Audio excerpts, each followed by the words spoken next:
We're back. The best of food and wine with Anthony Gismondi and Kasey Wilson, live from the Wines of Canada stage at the 2017 Vancouver International Wine Festival. Now, here's Tony and Kasey.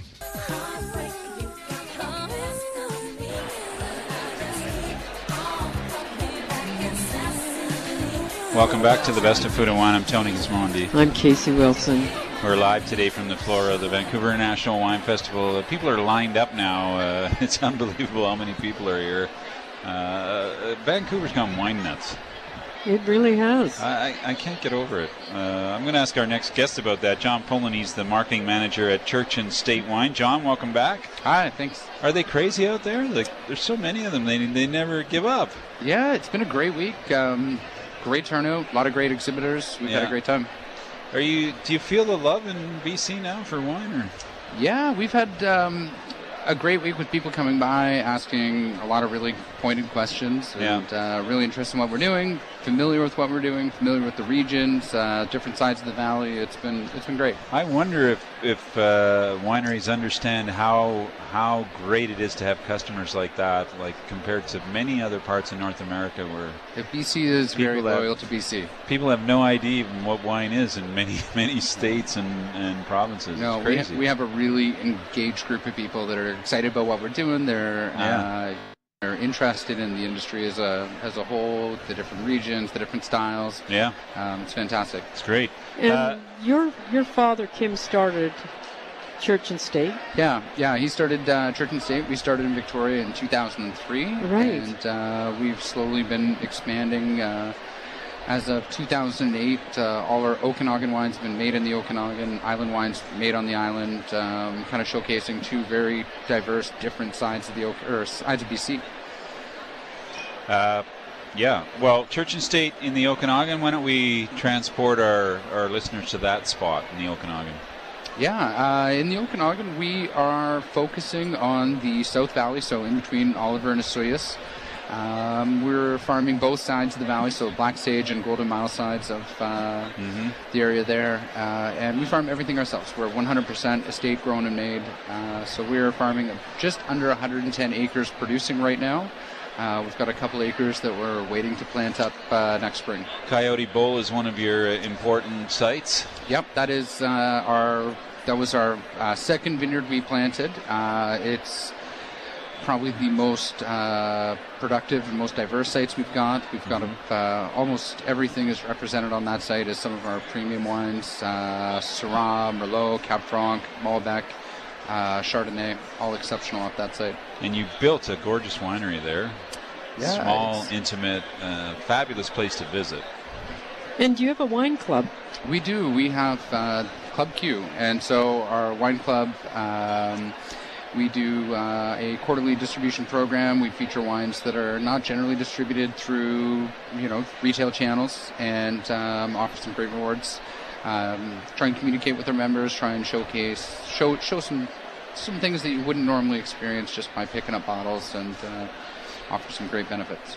And to join the club, go online? Online, churchandstatewines.com. You brought, we're going to get to your wines today, and I want to talk a bit about your marketing, the style of labels. It's another new label for me every time you come. The label's different. The wine's the same, but the label's different. Tre Bella, like I have three wines I'm crazy about in the Okanagan: Alibi, Fandango, and Tre Bella. I could just live on those wines.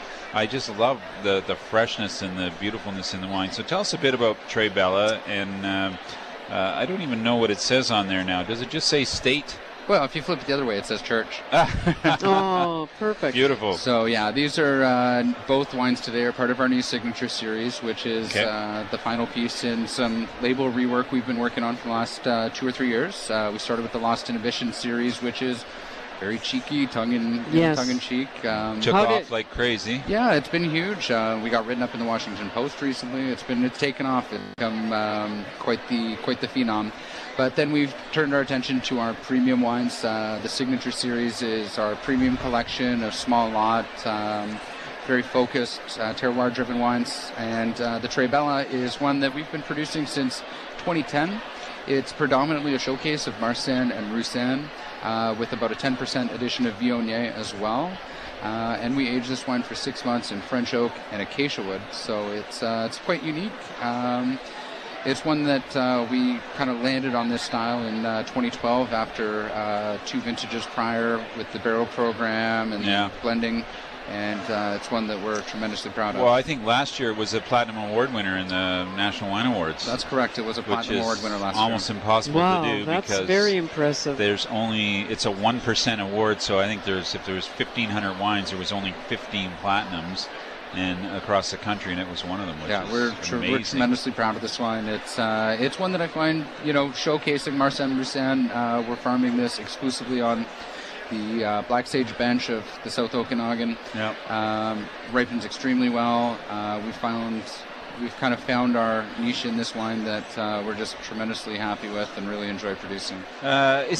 Is it easy or hard to market wine these days? Like, consumers are quite demanding, and I don't know, they come to the winery, you almost have to stand on your head and spit nickels. I don't know. How do you separate yourself? It's hard. I mean, there are so many new brands coming out. There's a huge amount of choice that the consumer has, which is a great thing, but you have to make yourself known. You have to be noticeable. And so we, at the tasting bar, at the wineries, we try and have a very informal but informed approach so that people can ask us whatever they like, and we can provide a very competent, well thought out answer. But at the same time, we're not going to come across as pretentious. We're going to just show you what you want to know and share our passion for what we do, and present ourselves in a fun way, which I think is a lot of the way that people enjoy wine themselves. So your father, we talked at length about tents a while ago. And I've seen some tents as I drive by. Is that on or off, or what's happening there? The tent blew away.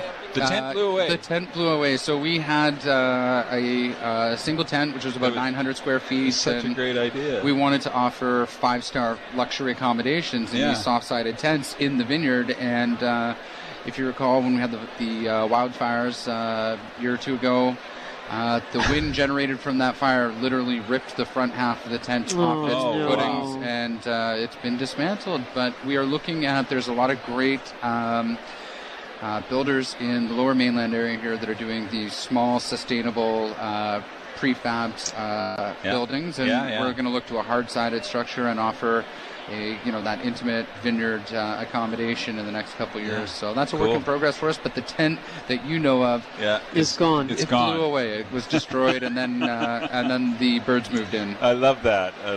Can we have a price on the Trebella Church? The Trebella retails for about $21 to $22. Wow, it's actually a bit too cheap, but I'm happy with it. Yes, it is. Very delicious good value. wine. We're talking about the 2015. It's under screw cap and available in sort of select private wine shops. That's right. We made about 800 cases of this wine, and this would be across the lower mainland in your select private wine retailers, specialty wine shops. Great. As well as Winery Direct through our website, churchandstatewines.com. Okay. Now, you brought along a red wine also. I did. In a slightly different package, still Church and State. This is our new 2014 Syrah, and so the signature series that you're looking at here, we interpreted each wine as a style into a rendition of Church and State on the front label. So in the collection, we've done a dozen different scripts of Church and State that represent what it is in the bottle. Okay. So aesthetically, that's the balance there. I see. But if you're familiar with our Syrah, our Coyote Bowl Series Syrah, this will be instantly recognizable. It is, again, entirely farmed on the Black Sage side of the South Okanagan. This is coming from our Coyote Bowl vineyard and our second chapter vineyard. So the first being a gravel site, and the second chapter, about 400 meters up the bench, is more sand. And together, really nice, well-balanced Syrah. We're very proud of this one. We've been producing this since 2006. And State of the Union, it says. State of the Union. It's... I like the sort of peppery, meaty. There's a freshness in this wine. It's not a cooked style of Syrah. It's quite exciting, actually. It is, and we're amongst a great selection of South Valley Syrahs that I think are becoming very distinctive, very recognizable.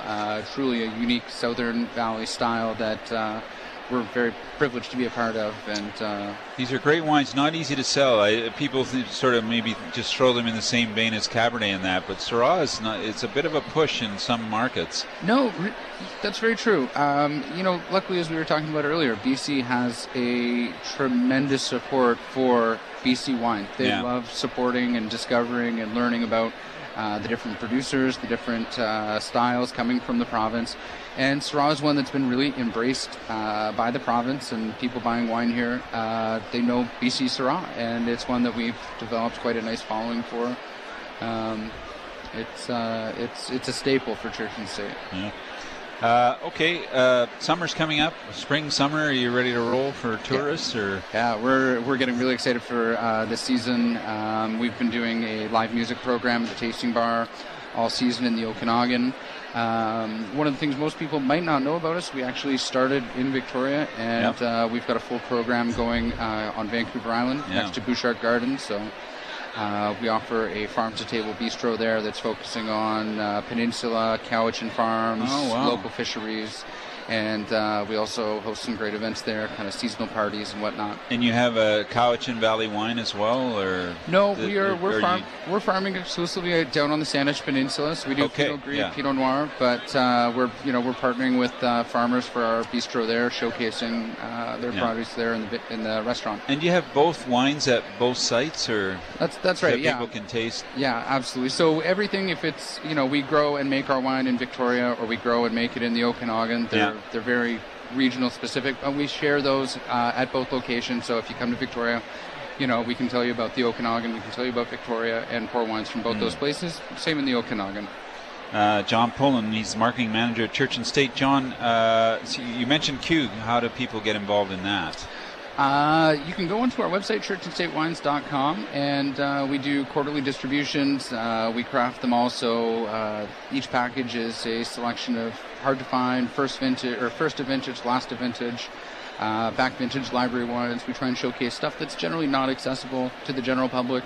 As well as we've got a great reward structure that rewards you for being a member, and great. As well, we're throwing some good parties every once in a while. And when do you open in the Okanagan for visitors? We're going to be opening mid-April for the season. We run right through till end of October, but the traffic in the Okanagan has been it's been exploding. It used to be that you couldn't even fill Labor Day to Winefest, and these days, so true. It's amazing. You could go right through till Christmas and have a busy bar, and people are really coming out and supporting us year round now. So we're going to extend our hours this year, I believe. Great. Thanks for joining us today. Thank you so much for having me, guys. Yeah. John Pullen from Church and State Wine. Really, they have a very eclectic and interesting mix of wines, and one of the best winery experiences in the South Okanagan for sure when you go there to visit.